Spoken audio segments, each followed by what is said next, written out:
সাবেক তিনবারের প্রধানমন্ত্রী বেগম খালেদা জিয়ার সুস্থতা কামনায় মনিরামপুরের হাজিরহাট পূজা মন্দিরে বিশেষ প্রার্থনায় বিএনপির মনোনীত প্রার্থী অ্যাডভোকেট শহীদ ইকবাল।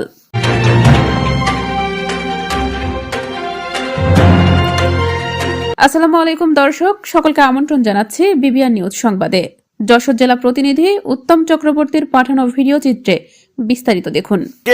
আমাদের মনিরামপুরের হাজিরহাট বাজারে বাংলাদেশের আমাদের বিএনপির চেয়ারপারসন বেগম খালেদা জিয়া, তিনবারের প্রধানমন্ত্রী, আমাদের দেশনেত্রী অসুস্থ হওয়ার জন্যে ওনার সুস্থতা কামনায় হিন্দু সম্প্রদায়ের মানুষ আমরা জাতীয়তাবাদী দল বিএনপির চেয়ারপারসন ও তিনবারের সাবেক প্রধানমন্ত্রী বেগম খালেদা জিয়ার দ্রুত সুস্থতা কামনায় যশোরের মনিরামপুর উপজেলা হাজিরহাট সার্বজনীন দুর্গাপূজা ও কালী মন্দিরে অনুষ্ঠিত হয়েছে বিশেষ প্রার্থনা।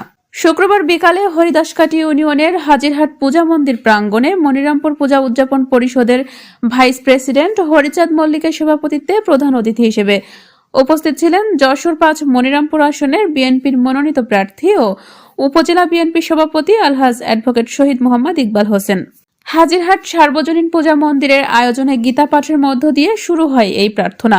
এ সময় আরও উপস্থিত ছিলেন পৌর বিএনপি সভাপতি খায়রুল ইসলাম, সাধারণ সম্পাদক আব্দুল হাই, উপজেলা বিএনপির সিনিয়র সহসভাপতি মফিজুর রহমান, পৌর বিএনপির সিনিয়র সহসভাপতি সন্তোষ স্যার, উপজেলা বিএনপির সহসভাপতি মকবুল ইসলাম, মনিরামপুর সদর ইউনিয়ন চেয়ারম্যান মোহাম্মদ নিস্তার ফারুক, উপজেলা বিএনপি সাংগঠনিক সম্পাদক খান শফিয়ার রহমান, পৌর বিএনপি সাংগঠনিক সম্পাদক জুলফিকার আলী ভুট্টো, উপজেলা যুবদলের যুগ্ম আহ্বায়ক আয়ুব আলী, যুবদল নেতা আব্দুল রহিম গাজী সহ মহিলা দল, যুবদল, ছাত্রদল, ইউনিয়ন বিএনপির নেতৃবৃন্দ ও এলাকার বিভিন্ন ধর্মীয় সম্প্রদায়ের নেতৃবৃন্দ, নারী পুরুষ সহ স্থানীয় ভক্তদের অংশগ্রহণে প্রার্থনার পরিবেশ আরও আবেগঘন হয়ে ওঠে।